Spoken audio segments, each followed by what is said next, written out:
What I would love to pass through this live is just to offer you a practice for self-regulation. Um, so like the concept of self-care for me has evolved over time, and my offering therefore has evolved over time. And now it's self-care for self-regulation because that's the basis of everything. That's why I talk about self-care is my job, right? It's my job, it's your job, it's our job to find what works best for us to self-regulate. And only then can we co-regulate with everyone else and then even further co-create. And, depending on your ability to self-regulate and co-regulate will determine what are we co-creating? Meaning, what does your day look like?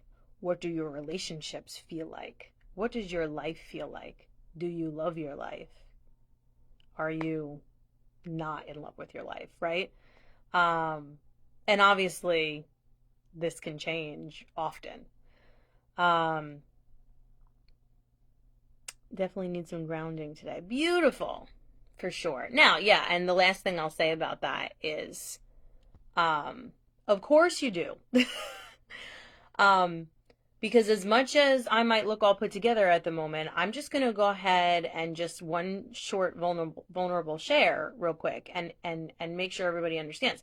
Like, especially lately and often, quite frankly, I don't wake up like this. I don't wake up chipper. My kids are I have two small kids. They're waking me up at 6 o'clock, one or the other, and I'm grumpy. And if I'm not grumpy, I'm grumpy and anxious. Because I am slowly and surely unraveling from the trauma of perfectionism and an over extension of myself due to always feeling like I have to do more and execute everything perfectly and take care of everything and never disappoint and so on and so forth. And I'm certain that I am not the only one. So I wake up grumpy and anxious often. And so Heather, mentioned needing that grounding. And this is where it all begins, It's the ability to first get okay with even being still, which is hard because we're not rewarded for that at all. We weren't taught that there's value in that stillness. So just take a moment.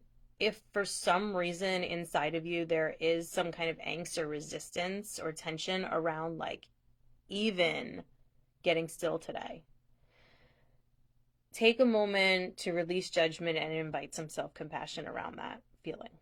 Because again, like we are just practicing. There's a reason we call it a meditation practice or a grounding practice or a self-care practice or a yoga practice.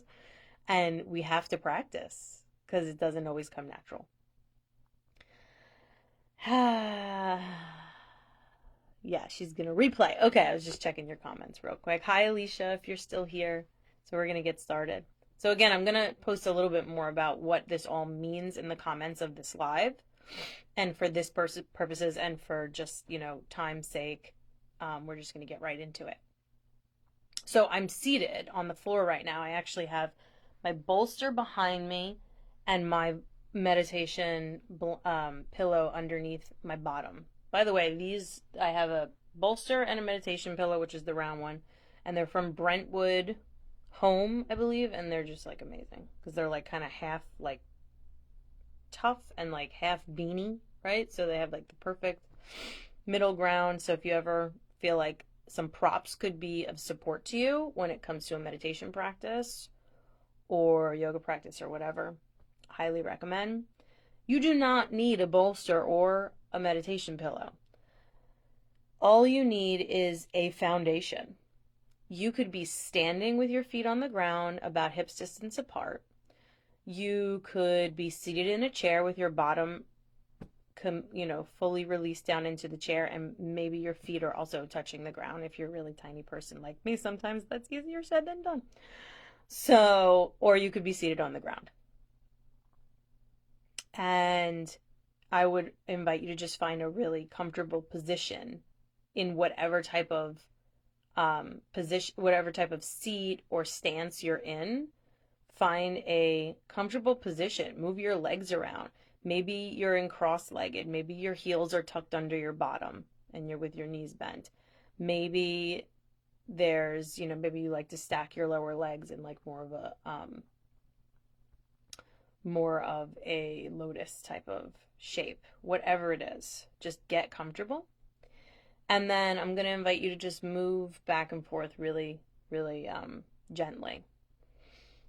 And start to feel your sits bones. So the base of your pelvis, right? So we have like this diamond shape of nothingness. Not nothingness, but no bone, right?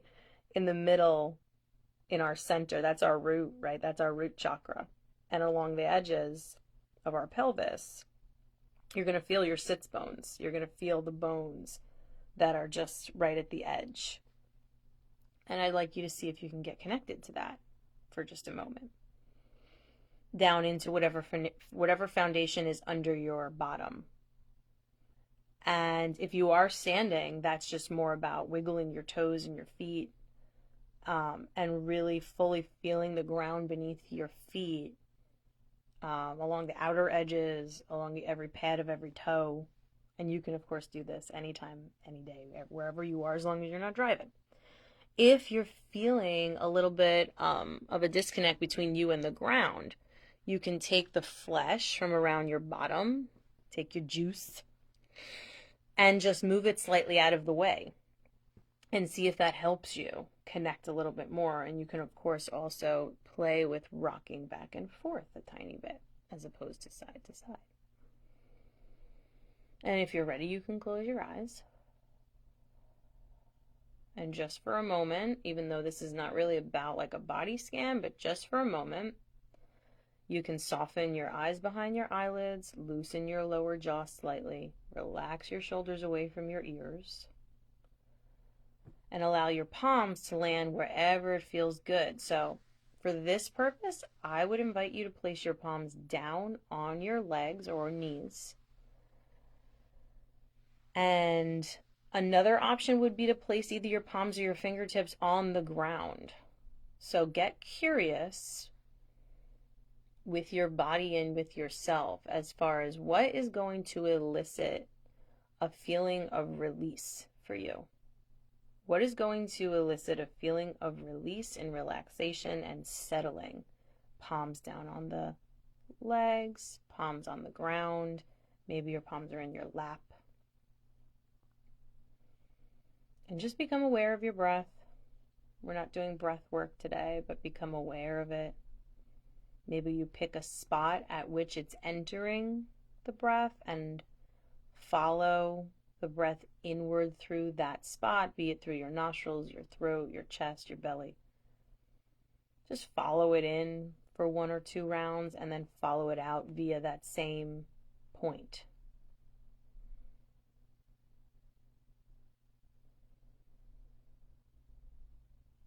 Let's take a breath together. So if you can, let's inhale together, just gently, not striving for any particular type of breath.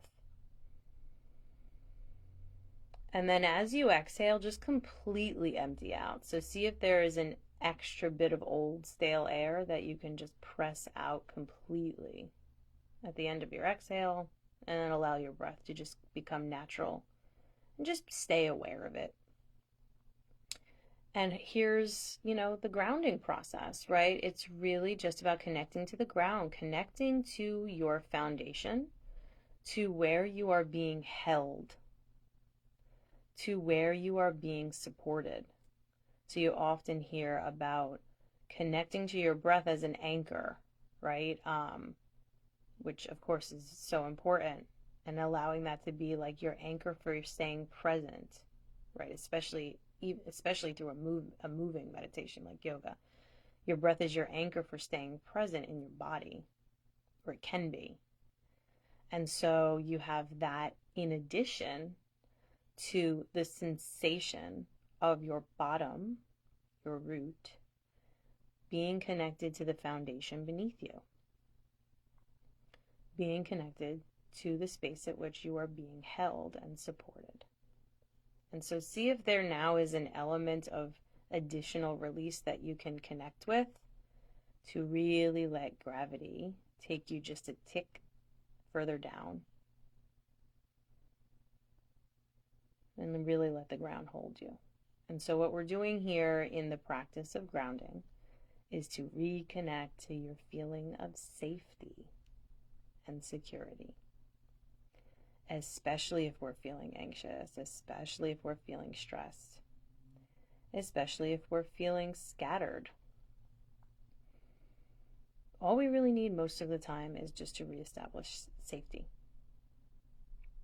Most of what we feel when we are struggling, whether it's mentally or emotionally, is a disconnect from feeling safe, in which our nervous system is telling us maybe there is danger when there really isn't, in fact, danger. So this is a fantastic way to just reconnect with that feeling of security, letting the ground hold you.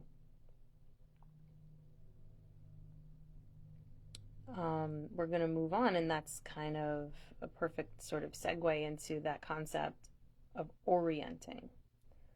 So that would be the next step of this self-regulation tool, or a way in which we regulate our nervous system when we feel dysregulated or disoriented. So when you think about what I'm saying, orienting as this next practice, the opposite of feeling disoriented. If you were to walk into a space that you hadn't been before, now of course in this moment you're probably in your own comfy space, you know, and you're in your own home or somewhere that feels okay to you. So ideally, you don't feel so disoriented. But if your sympathetic nervous system is kicked on because of a feeling of anxiety around what is safe and what is not in this moment, you could be in your own space and feel completely disoriented. And that's where that feeling of overwhelm and scatter comes from, right? Like if you've ever been like, okay, like I know exactly what I need to do today, and I don't know where to start. And I can't even see above this point. Like, I don't even know where to begin. Scattered, overwhelmed. It's disorientation. So all we have to do is orient. So we're going to become oriented with the space that we're in. So if your eyes are closed, you can go ahead and open them.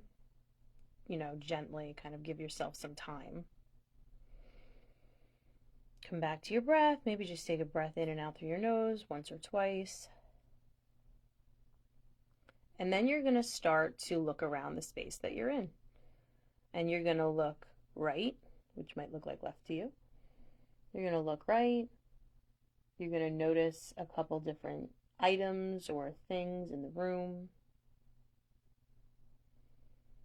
Maybe when you start to fixate on one thing, perhaps you can look past that thing and beyond onto something else as a way to establish like the depth of your space. And just continue with that for just a moment here as I explain.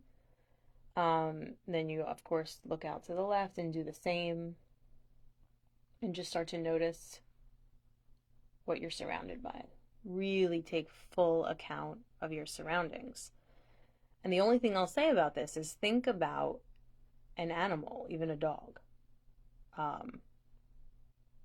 who will go around an entire space that they have not been in yet and sniff every corner and look behind every crevice. That's orienting. And so when we do things like this, we are coming back to like nature. We're honoring our natural needs in order to feel safe, in order to feel comfortable. So once we've done that, as one last piece of this orienting practice, You're going to come back home to yourself for a moment here. You can close your eyes once again. Just once again, check in, relax the shoulders away from the ears, find a little softness in your belly. And then with your eyes closed and your eyes soft behind your eyelids, you're going to look left and right once again. Right? So just taking the head really gently and slowly from one side to the other. This is an activation of the vagus nerve. So that nerve, 10th cranial nerve that is just fat and juicy and very intelligent, that's traveling from the base of your brain, the base of your skull, all the way down through your center, through your spine, along with your spinal cord, down into your gut. And it's informing a lot of what goes on through the nervous system. So we're toning the vagus nerve as we're looking left to right. And if you find yourself like starting to get really relaxed or even yawning or even feeling sleepy, it's because we're activating the vagus nerve. So often people will say, oh my God, in a yoga class, for example, or through meditation or shavasana, you'll say, why did I fall asleep? Or why do I feel so sleepy? Or like, what's wrong with me? It's always like, what's wrong with me? And it's like, no, we're tapping into that that parasympathetic nervous system response, rest and digest, which means that you're going to feel that way. So the last piece of this practice is resourcing.